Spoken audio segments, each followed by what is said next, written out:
जय श्री राम दोस्तों, आप सभी को हमारे YouTube channel knowledge for you में स्वागत है। माघ महात्म्य सप्तोदशोध्याय। श्री गणेशाय नमः। अप्सरा कहने लगी कि हे राक्षस।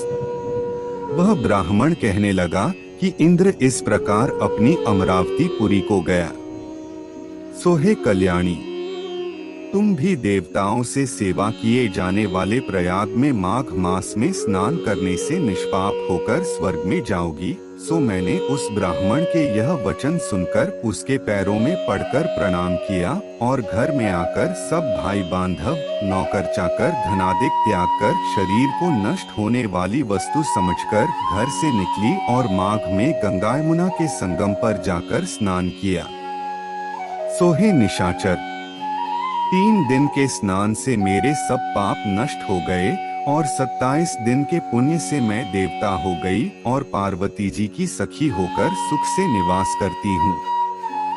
इसलिए मैं प्रयाग के महात्म्य को याद करके सब देवताओं के सहित माघ में प्रयाग स्नान करती हूँ। सो मैंने अपना यह सब वृत्तांत तुमसे कहा। तुम भी इस योनि में पड़ने और कुरूप होने का सब कारण कहो। तुम्हारी दाढ़ी और मूछें बहुत बड़ी बड़ी हो गई हैं और पार्वती की गुफा में वास करते हो। निशाचर कहने लगा कि हे भद्रे, सज्जनों से गुप्त बात कहने में भी कोई हानि नहीं होती। मुझको अब कोई संशय नहीं रहा कि मेरा उद्धार तुमसे ही होगा। सो मैं अपना सब वृत्तांत तुमसे कहता हूँ। मैं काशी में वेदों का ज्ञाता था और बड़े उच्च कुल के ब्राह्मण के घर में जन्म लिया था। मैंने राजा, पापी, शूद्र तथा वैश्यों से अनेक प्रकार के दान लिए। मैंने दान लेने में चांडाल को भी नहीं छोड़ा। उस जन्म में मैंने कोई भी धर्म नहीं किया। वहीं पर ही मृत्यु को प्राप्त हो गया। तीर्थ स्थान पर मरने के कारण नरक में नहीं गया।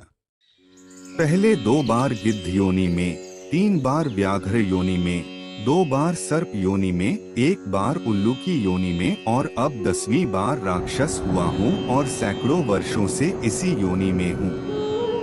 इस स्थान को 3 योजन तक मैंने जंतुहीन कर दिया है। बिना अपराध के बहुत से प्राणियों को मैंने नष्ट किया। इस कारण मेरा मन अत्यंत दुखी है।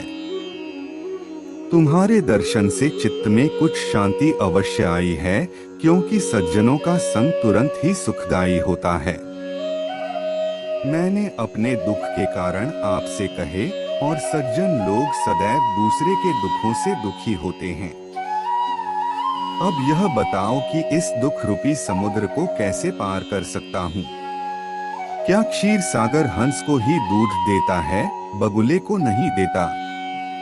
दत्तात्रेय जी कहने लगे कि इस प्रकार उसके वचन सुनकर कांचन मालिनी कहने लगी कि हे राक्षस, मैं अवश्य तुम्हारा कल्याण करूंगी।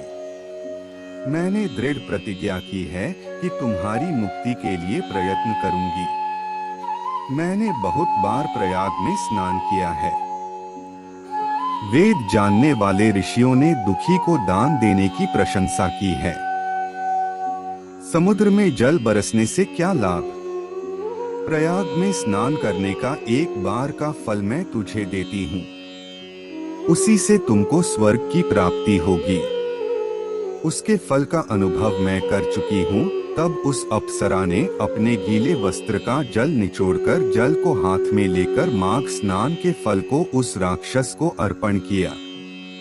उसी समय पुण्य प्राप्त वह राक्षसी शरीर को छोड़कर तेजमय सूर्य के सदृश देवता रूप हो गया।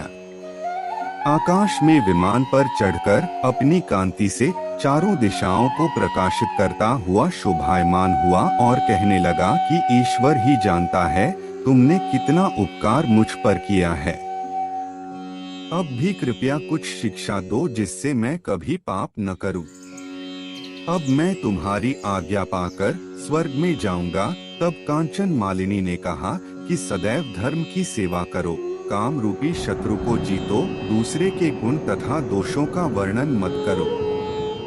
शिव और वासुदेव का पूजन करो, इस देह का मोह मत करो, पत्नी, पुत्र, धनादि की ममता त्यागो, सत्य बोलो, वैराग्य भाव धारण कर योगी बनो। मैंने तुमसे यह धर्म के लक्षण कहे, अब तुम देवता रूप होकर शीघ्र ही स्वर्ग को जाओ।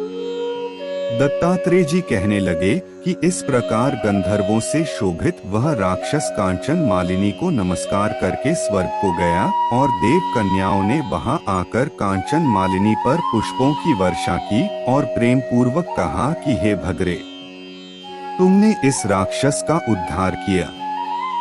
इस दुष्ट के डर से कोई भी इस वन में प्रवेश नहीं करता था। अब हम निडर होकर विचरेंगी। इस प्रकार कांचन मालिनी उस राक्षस का उद्धार करके प्रेम पूर्वक देव कन्याओं से क्रीड़ा करते हुए शिव लोक को गई। इति श्री पद्म पुराणे माघ महात्म्य सप्तोदशोऽध्याय श्री कृष्ण समर्पणमस्तु। आपको हमारा ये वीडियो कैसा लगा कमेंट्स कर जरूर बताएं। साथ में अपनी प्रियजनों के साथ भी ये वीडियो शेयर करें।